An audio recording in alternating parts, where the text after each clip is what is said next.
আসসালামু আলাইকুম WhatsApp guys, সকলে কেমন আছেন? আজকের এই ব্লগে আপনাদের সাথে শেয়ার করব আমার এই ক্ষুদ্র লাইফের ক্ষুদ্র একটা অংশ, my first car driving experience. হ্যাঁ, আজকে আমি একটা কার ড্রাইভিং কোর্সে ভর্তি হতে চলেছি। আর যে শখটা কিন্তু আমার ছোট থেকেই ছিল, এটা আস্তে আস্তে এখন পূরণ হতে চলেছে। আপনারা দেখতে পাচ্ছেন আমি রাস্তা দিয়ে হাঁটছি। এখন সকাল 10টা বাজে। ওয়েদারটাও আপনার কিছুটা মেঘাচ্ছন্ন, তো রাস্তাটাও কিন্তু অনেক সুন্দর। বন্ধের মধ্য দিয়ে রাস্তাটা গেছে। সো আমরা এই জায়গাটার নাম ধরে আপনার পাইকপাড়া, হবিগঞ্জ জেলার পাইকপাড়া। যারা আমার এই ব্লগটা আমাদের জেলা থেকে দেখবেন, হবিগঞ্জ জেলা থেকে যারা আমার এই ব্লগটা দেখবেন, আমি বলবো যে আপনারা ব্লগটি কন্টিনিউ করুন, কারণ এই ব্লগের শেষে আপনাদের সাথে একটা ইন্টারেস্টিং ব্যাপার শেয়ার করব। যদি আপনি এখনই স্কিপ করে যান তাহলে কিন্তু ওই ইন্টারেস্টিং ব্যাপারটা আপনি আর শুনতে পেলেন না। তো আমি বলবো যে আপনারা ব্লগটি কন্টিনিউ করুন। আর যেহেতু আমি আমার এই ফার্স্ট কোনো ব্লগে কথা বলতেছি, তো আমি জানি যে আমার কথাগুলোর মধ্যে অনেক ভুল ত্রুটি হতে পারে। সো যদি কোনো ভুল ত্রুটি আপনাদের চোখে পড়ে যায় তাহলে অবশ্যই ক্ষমা সুন্দর দৃষ্টিতে দেখবেন। আর এই কোর্সের মধ্যে আমার কত টাকা লাগতেছে বা কি লাগতেছে, হ্যাঁ, সব কিছু আপনাদের সাথে শেয়ার করব। সো ব্লগটি আশা করি কন্টিনিউ করবেন। মূলত এখান থেকে আমার ফার্স্ট ড্রাইভিংটা শুরু হবে। তো মোট 2 ঘন্টা, সপ্তাহের মধ্যে 2 দিন বন্ধ আছে, মঙ্গলবার এবং শুক্রবার। এই 2 দিন বন্ধ ছাড়া বাকি দিনগুলো ক্লাস করতে হবে, ঠিক আছে? আর 10টা থেকে 12টা পর্যন্ত টাইমটা বেছে নেওয়ার কারণ ছিল আমি টাইমের মধ্যে ফ্রি থাকি, যার কারণে এই টাইমটা আমি স্বাচ্ছন্দ্য বোধ করেছি নেওয়ার জন্য। এই যে আমি যে গাড়ি দিয়ে ড্রাইভিং শিখবো, এই গাড়িটা অলরেডি চলে আসছে, সে ঘুরাচ্ছে। তো এখান থেকে আমাকে নিয়ে যাবে আর কি। ওই যে এই যে প্যাডেলটা দেখতেছো, এটা নাম হচ্ছে প্যাডেল। পায়ের মাঝে যেগুলো তার হয় তার নাম হচ্ছে প্যাডেল, আর হাতে যেগুলো তার হয় তার নাম হচ্ছে লিভার। এটার নাম হচ্ছে liver, handle liver, gear liver. তাহলে এটা প্যাডেল পায়ের মাঝে থাকে কারণে এটার নাম হচ্ছে ক্লাচ। ক্লাচ এমন একটা জিনিস যেটা ইঞ্জিনার গিয়ার বক্সের কানেকশন বিচ্ছিন্ন করে দেয়, আবার কানেকশন জোড়া লাগাই দেয়। যেমন দেখা যাইতেছে এই যে এখান পর্যন্ত একটা ইঞ্জিন, আর এখান পর্যন্ত হচ্ছে একটা গিয়ার বক্স। তাহলে গিয়ার বক্সটা আলাদা, ইঞ্জিন আলাদা। ক্লাচ ধরার সাথে সাথে দুইটা আলাদা আলাদা করে দেয়। ক্লাচ চাইরা দিলে দুইটা একখান হয়ে যায়। তাহলে ক্লাচ ছাড়ার সময় আস্তে ছাড়ান লাগে, নাহলে একটা ভাঙিয়ে ফেলাই দিব। এই কারণে আস্তে আস্তে করে ছাড়া লাগে। ক্লাচ ধরুন, ধরলে ফুল নিউট্রাল। ক্লাচ ধরুন, চাপ দিয়া ধরলে এটা নিউট্রাল, একবারে চাপ দিয়ে লাগাই লিতে পারেন। যদি লাগাল না পারেন তো সিট আগ করতে পারেন, সিট অ্যাডজাস্টিং করতে পারেন। যখন টান দিন, হাতা টান দেন, টান দেন, ঘুরমো টান দেন। এখন আপনার বডি টান দেন, বডি সাইডে দিন। আচ্ছা, এখন আপনার বাম পায়ে ক্লাচ ধরে দেখুন। ক্লাচ ধরার সময় ফুল ধরতে, হাফ ধরলে হইতো না। ধরার সময় লেট করেন যেত না, ধরে লাগান লাগো। আর সারার সময় আস্তে আস্তে করে সারান লাগো। ধরার সময় ফুল ধরে লাইন, আর সারার সময় আস্তে আস্তে। তাহলে ক্লাচ সম্পর্কে বুঝছো, ক্লাচ ধরলে ইঞ্জিনের গিয়ার বক্সের কানেকশন বিচ্ছিন্ন হয়ে যায়। তাহলে ক্লাচ ধরার সাথে সাথে দুইটা আলাদা হয়ে যাবে। ইঞ্জিনের বাবে যাইবো গা, গিয়ার বক্সের বাবে যাইবো গা। এখন যে সময় সার বাইন আস্তে আস্তে করে সার লাগবো, আস্তে সারলে আস্তে আস্তে করে কানেকশন হইব।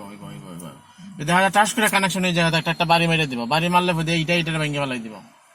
এই কারণে আস্তে করে সার লাগবে। লাস্টে এখন লইয়া গেছে 2 নাম্বার অপশন। 2 নাম্বার হচ্ছে ব্রেক প্যাডেল। দেখা যায় না, দেখুন ব্রেক প্যাডেল। এই প্যাডেলটা কাজ হচ্ছে ব্রেক দেওয়া। আপনি যদি আস্তে করে ব্রেক দিন তাহলে হইব, জোরে দিলে জোরে হইব। তাহলে ব্রেক ধরার সময় আস্তে আস্তে করে ধরা লাগবে। তো এটা হলো অপশনাল। এখন আপনার মেইন হচ্ছে ওইটা এসকেলেটর হাত হচ্ছে স্পিড বাড়ানি। গাড়ির সময় আপনি চালাইবেন, এই সময় স্পিড যদি না বাড়াই দেন তাহলে গাড়ি চলতো না। তাই ইঞ্জিনের স্পিড বাড়াইলে গিয়ার বক্সের স্পিডও বাড়বো, ঠিক আছে? ইঞ্জিনের স্পিড বাড়াই দিতে হবে। ইঞ্জিনের স্পিড বাড়াই দিতে গেলে এখানে একটা মিটার আছে, মিটারটার নাম আছে RPM meter, revolution per minute. তা আরপিএম মিটার আছে। কারণ আপনি যত জোরে এসকেলেটর চাপ দিবেন অত জোরে এই মিটারটা দেখাইব যে 1000 গতিতে ঘুরে না 2000 গতিতে ঘুরে। প্রতি মিনিটে 1000 গতিতে ঘুরতেছে, 2000 গতিতে ঘুরতেছে। যদি মিটারটা এখানে থাকে তাহলে ইঞ্জিনে যত জোরে চাপ দিবেন অত জোরেই এটা ঘুরবো। রয়ে গেছে আপনার স্পিডোমিটার। এখন আপনার ইঞ্জিন খালি ঘুরাইলে হইতো না, সাথে আপনার স্পিডও লাগবে। স্পিডোমিটার দেখতে গেলে কি তুই গিয়ার ফেলাইতে হবে, গিয়ার এখন কটা আছে 5টা, এর মানে হলো 5 স্পিড গিয়ার। গিয়ারটা হচ্ছে 5 স্পিড, 1 হচ্ছে লার্জ গিয়ার, 2 হইলো second gear, 3rd gear, 4th gear, আর হইলো 5 হইলো 5 স্পিড গিয়ার, টপ গিয়ার। তো টপ গিয়ার আপনার ফালাইতে হবে, এক থেকে ফালাইতে হবে, একসাথে 5 নাম্বার ফালা দিলে আবার হইতো না। একটা ফালাইবার দূরত্ব হইব এখান থেকে শুরু যদি করুন, ওই যে টমটমটা যেখানে আছে এখানে পর্যন্ত গিয়ার 2টা লাগাই দিব। এখান থেকে টমটমটার দ্বার বন্ধ যেখানে দেখাইছিলাম এখানের মধ্যে একটা গিয়ারের সীমানা। তারপরে আবার একটু সামনে গেলে ওই 2টা গিয়ারের সীমানা, 3 নম্বর গেলে একটু সামনে। এর মানে আপনি বুঝে লাইন প্রতিটা গিয়ার ফালাইবার দূরত্ব হইল 100 ফুট দূর দূর। মনে করেন এখান থেকে শুরু করলেন 100 ফুট দূরকে গিয়ার একটা ফালাইবেন, সেকেন্ড গিয়ার ফালাইবেন 100 ফুট দূর। নতুন গিয়ার ফালাইবার সময় তো প্লাস অবশ্যই ক্লাস ধরতে হবে, ক্লাস ধরে ফালাইতে হবে, ক্লাস ছাড়া গিয়ার পড়তো না। জি জি। তাহলে আমার 1 নাম্বার গিয়ার এখান থেকে ফালাইলাম, 100 ফুট দূর গিয়া ফালাইমা আর একটা গিয়ার, তারপরে 200 ফুট দূর গিয়া ফালাইমা আর একটা গিয়ার, বুঝছেন? এক থেকে শুরু হইলো এখানে 100 ফুট দূর 2, আবার 200 ফুট দূর গিয়া হইলো 3, এরপরে আর গিয়ার লাগতো না। 3 নম্বর গিয়ারের স্পিড তো আপনার 20 মিটার পর্যন্ত। 3 নাম্বার গিয়ারের স্পিড থাকবে 20 পর্যন্ত। এখন আমার গাড়ি যে সময় স্টার্ট দিব, স্টার্ট দেওয়ার পরে আরপিএম থাকবে ধরো 500 অথবা 1000, জি নর্মালি অটোমেটিক থাকবো। যে সময় গিয়ার ফালাইবো ওই সময় আরপিএম লাইমে আইব 0, কেরে 0 আইব, ইঞ্জিনে ঘুরাইতে পারতো না গিয়ার বক্সটারে। আর ইঞ্জিনের যে শক্তিটা আছে এই শক্তিতে গিয়ার বক্সের জামটা বেশি, মানে ওজনটা বেশি, কারণ এটা ঘুরাইতে পারতো না। আপনি স্পিড বাড়াই দিতে, তাহলে আপনি ক্লাচ চাললে এসকেলেটর ধরে লাগবো, ক্লাচ চালার সাথে সাথে আরপিএম কমে আইব। গিয়ার বক্স লাগাই দেওয়ার সাথে সাথে ইঞ্জিন হচ্ছে জাম, কারণ গিয়ার বক্সটা সহ ঘুরাই দিবে ইঞ্জিন। ইঞ্জিনের দায়িত্ব হয়ে গেছে এখন গিয়ার বক্সের ঘুরানি। তাহলে ইঞ্জিনের যে সময় দায়িত্ব হয়েছে গিয়ার বক্সের ঘুরানির, এখন ইঞ্জিন অত সহজে ঘুরতো না। এটা স্পিড বাড়াই রাখতে হবে, বাড়াই রাখতে গেলে 1-এর মাঝে রাখন লাগবো। 1 মানে আরপিএম 1, রিভলিউশন পার মিনিট 1000, মানে ইঞ্জিনের স্পিডটা বর্তমানে 1000 আছে। এখন আমার 1000 যদি না থাকে তাহলে ইঞ্জিন জাহাজ জোরে বন্ধ যাব। তাহলে আমি এখান থেকে 1 নাম্বার দিয়ে শুরু করবো, আরপিএম আমার আগে 1 আসলো, 1 নাম্বার শুরু করবো, ওইটাও কেন আমরা যে 100 ফুট দূর গিয়ে আমি 2 নাম্বার লাগাইমু। তারপরে আমি মিটারটা দেখবো, 2 নাম্বার লাগাইবার সময় মিটার দেখবো এখনই আছে, 1 নাম্বার লাগাইবার সময় মিটার দেখবো এখনই আছে, 3 নাম্বার লাগাইবার সময় মিটার দেখবো এখনই আছে। 3 নাম্বার লাগাইমু, পরে আর দেখতাম না এটা একতা হোক আর না থাকুক, দেখতাম না। আমি দেখবো ওইটা ঘন্টায় 20 কিলোমিটার বেগে যায়।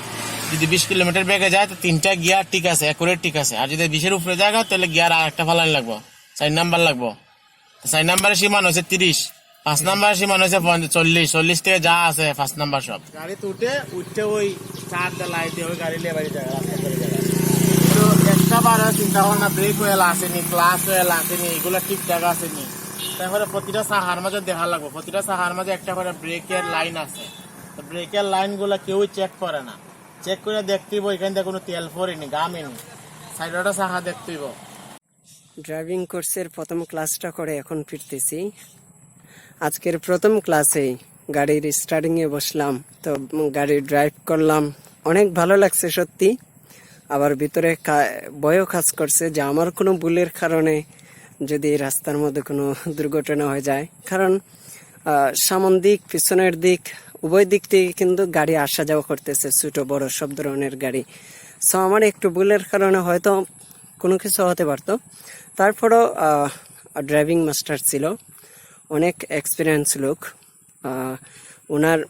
ওনার প্রায় 400 স্টুডেন্টস ইতিমধ্যেই ড্রাইভিং শিখে বিভিন্ন দেশে আছে বা বিভিন্ন জবের মধ্যে আছে, এই আর কি। তো অনেক এক্সপিরিয়েন্স লোক, খুবই ভালো মানুষ একজন। যেমনটা আপনাদের বলছিলাম যে শেষের দিকে আপনাদের একটা ইন্টারেস্টিং ব্যাপার শেয়ার করব। বিষয়টা ছিল যে ওনার কোর্সের ফি হচ্ছে 6000 টাকা, সবার কাছ থেকে 6000 টাকা নেই, 1 মাসের কোর্স। আর যেহেতু আমি কোরআনের হাফেজ, ওনার একটা অফার ছিল, যারা কোরআনের হাফেজ ওদের জন্য 50% ছাড়, কথা বলছেন। সো এই অফারটা লুফে নিলাম এবং 3000 টাকা দিয়ে ওনার কোর্সের মধ্যে ভর্তি হয়ে গেলাম। ব্যাপারটা খুবই ইন্টারেস্টিং ছিল আমার কাছে। আমি বলবো আমাদের এই জেলার মধ্যে যদি কোরআনের কোনো হাফেজ ভাই আপনি ড্রাইভিং শিখতে চান, তাহলে ওনার অফারটা এখনো চলছে, আপনি এখনোই লুফে নিতে পারেন।